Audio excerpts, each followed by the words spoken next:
Hi Year 11 and welcome to another Power and Conflict video, a quick summary today of My Last Duchess by Robert Browning.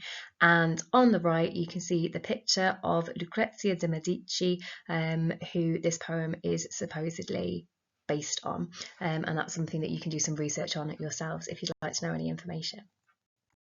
So, in a nutshell, this poem is told purely from the point of view of the Duke of Ferrara. The fact that this poem is a dramatic monologue, which means that there is only one character talking, immediately is significant because it gives us ideas about bias and about dominance, and it allows us that very early hint into the Duke's dark side. So initially, the Duke's monologue characterises him as though he is polite and thoughtful. He praises the portrait of his wife. He asks the messenger that he's talking to, wilt please you sit and look at her, as if posing it as if there is a choice, whereas really it's an imperative, it's a command. As he then continues with his description of the painting, it becomes incredibly clear that the Duke is a very possessive and controlling character. One of the ways that that's presented is it's done quite subtly. There's a lot of inference and implication within this poem. And one of the ways that Browning so cleverly manages to show this control and dominance is through the structure that he uses. So we have the use of iambic pentameter, which we'll discuss shortly.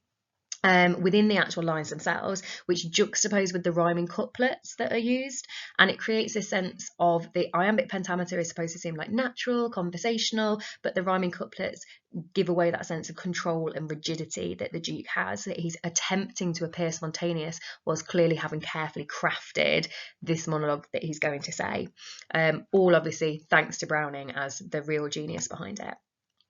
And within this poem, again, it is implied that the Duke has had his wife killed for her, as he kind of sees it, almost like flirtatious nature. Whilst we, as a reader, realise that obviously he is a tyrant who cannot cope with his wife being nice, essentially, to anybody but the Duke himself. And the final image of Neptune taming a seahorse really reflects the Duke's desire to control everyone around him, not only his wife, who is now no longer with us, but also everybody else. And that bodes incredibly ill. So it kind of forebodes what's going to happen to the next Duchess, who the marriage of whom is obviously being organised.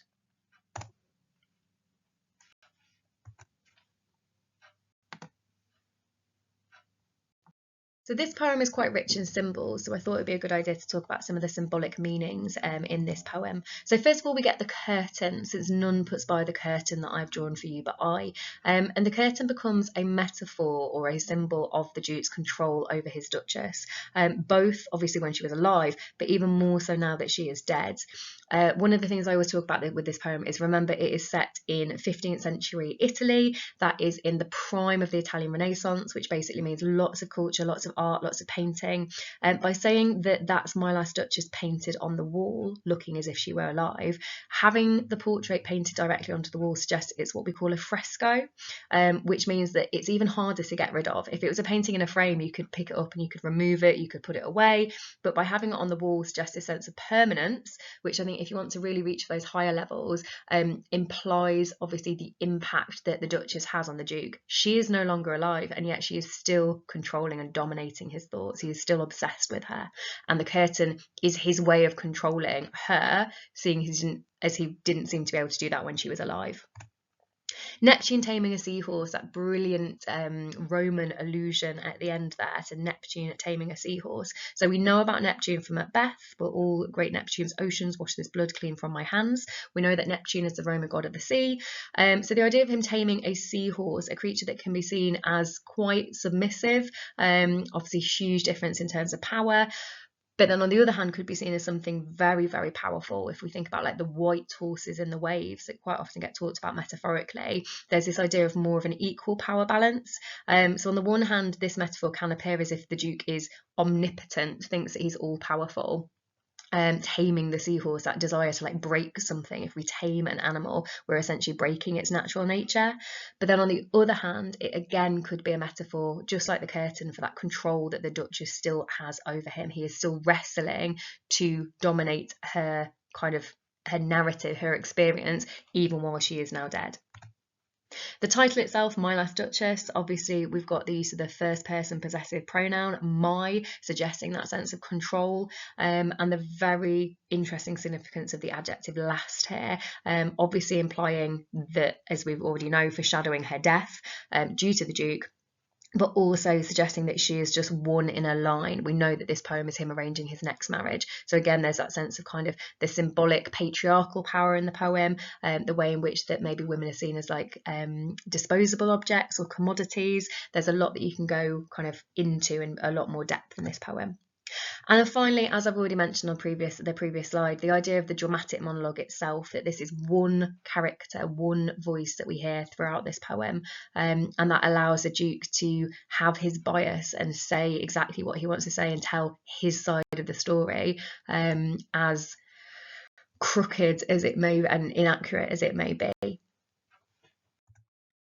So next thing to think about, key terms and comparison poems as always. So within this poem, I'd think about two structural features. So we've got the iambic pentameter that we've mentioned. So you don't need to worry about defining iambic pentameter, but that idea of that da-dum, da-dum, da-dum, da-dum, da-dum, the 5 feet and the 5 kind of pairs of iambs. And the most important thing to remember about that is iambic pentameter is supposed to replicate natural human speech. So it's supposed to sound very natural, spontaneous, conversational. Whereas rhyming couplets, obviously a pair of successive lines that rhyme, create this sense of artifice, like something that is false and has been deliberately crafted. And I think it's really important that Browning employs both of them together in this poem, as I previously said, to reiterate the idea of the Duke having to have control at all times, whilst attempting to appear natural. So if we think about what poems we could compare this to, I've used the word control a lot, and I think it would be really difficult to talk about that and not think about poems like London, Ozymandias, Checking Out My History, possibly others as well, like the Emigre, but where we get this sense of something, whether that is an individual or whether that is a group controlling a human experience. In both London, Ozymandias, and then obviously comparing to My Last Duchess, we see that theme of abuse of power, people who have power and use it for their own ends in a negative way.